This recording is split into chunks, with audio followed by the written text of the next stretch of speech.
Hello everyone, how are you all. Hope आप सभी अच्छे होंगे और आप सभी एक्साइटेड होंगे मेरे साथ पढ़ने के लिए। आज हम पढ़ेंगे बच्चों chapter number 5, Chill Pill Magic Daisy. So today's chapter name is Chill Pill Magic Daisy.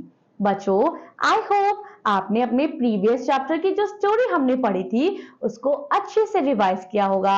और उसमें क्या कहा गया था बच्चों? उसमें कहा गया था कि hard work always page of.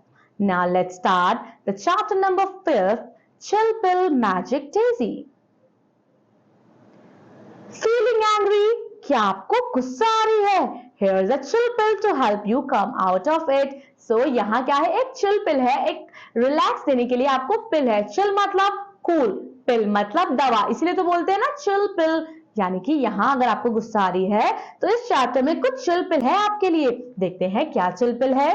Trace the given flower using a tracing paper. बच्चों, आपको ट्रेस करना है जो आपको फ्लावर दिया गया है, आपको ट्रेस करना है ट्रेसिंग पेपर के थ्रू।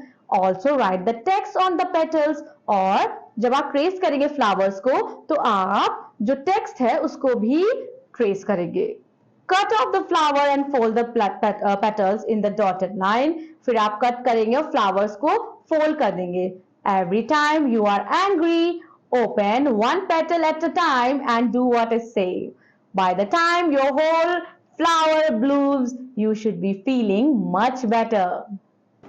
ठीक है बच्चों, तो कितना इंटरेस्टिंग चैप्टर है। आप देखिए, अगर आपको, मुझे लगता है आप 6th क्लास में है तो आपको ट्रेस करने की जरूरत नहीं है। आप वैसे ही आप अपना डेजी बना सकते हैं, आप कोई भी फ्लावर बना सकते हैं, उसमें पेटल्स बना सकते हैं। तो आप काउंट कर लीजिए इसमें कितनी पेटल्स है, 1 2 3 4 5 6। सो आप एक फ्लावर बनाइए, उसका सेंटर पार्ट बनाइए, सर्कल कट कर लीजिए और कितनी पेटल्स बनाइए, 6 पेटल्स बनाइए और उन सभी पेटल्स पे ये सारे वर्ड्स लिख दीजिए। फिर क्या करना है, इन सभी पेटल्स को ऐसे ऐसे फोल्ड कर देना है और अपने पास रख लेना है। और जब भी आपको गुस्सा आए आपको एक पेटल से ऐसे उठा के देख लेनी है और उसमें जो पढ़ा है वो आपको फॉलो कर लेना है। So this is your chill pill recipe. अगर आप ऐसा करेंगे, ये आपका जो स्ट्रेटजी है, अगर आप ऐसा करेंगे तो आपका गुस्सा जो है वो शांत हो जाएगा। आइए चलिए पढ़ते हैं इन पेटल्स यानी कि इन पंखुड़ियों में क्या लिखा है। 10 deep breaths। अगर आपको गुस्सा आ रही है तो आप गहरी गहरी 10 गहरी गहरी सांसें लीजिए। कैसे? तो आपको बेटर फील होगा। Drink some water. बच्चों, कभी कभी हमें गुस्सा इसलिए आता है ना, आपको बताऊं फन फैक्ट, क्योंकि हम पानी कम पीते हैं। अगर हमें कभी भी गुस्सा आए, हम पानी पी लेंगे तो हमें रिलैक्स फील होगा। ट्राई करके देखिएगा। फिर बच्चों, listen to music, sing a song. अगर आपको गुस्सा आ रही है तो आप क्या कीजिए, अपनी फेवरेट म्यूजिक लगा लीजिए और अपने फेवरेट गाने को सुनिए। Walk away from the scene.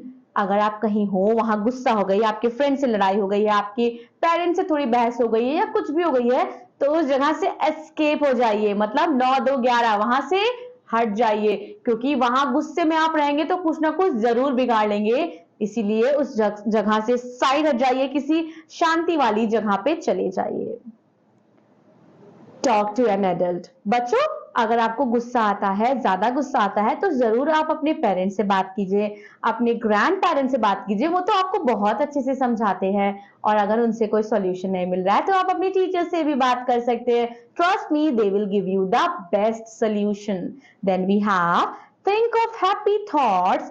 और बच्चों, as I always say, think positive and you will become positive. हमेशा अच्छा सोचो, कभी नेगेटिव मत सोचो, हमेशा पॉजिटिव ही सोचो। So this was your flower, this is your daisy and these are your chill and pills. Now do you know what we should know? चलिए पढ़ते हैं। Charles Darwin in his work The Expression of Emotions in Men and Animals, Charles Darwin ने जो उनके द्वारा लिखी गई book थी the expression of emotions in mens and animals, उन्होंने रिसर्च किया the expression of emotion is an effort to support his theory of evolution. He proposed that just like other traits found in animals, even emotions evolved and were adapted over time. He researched not only about the facial expression in animals and humans, but also pointed out similarity between their behavior. Okay, dear learners, so we have completed this very chill pill chapter. Now I'll be seeing you in another GK class. Till then, take care of yourself. Thank you so much. Bye bye.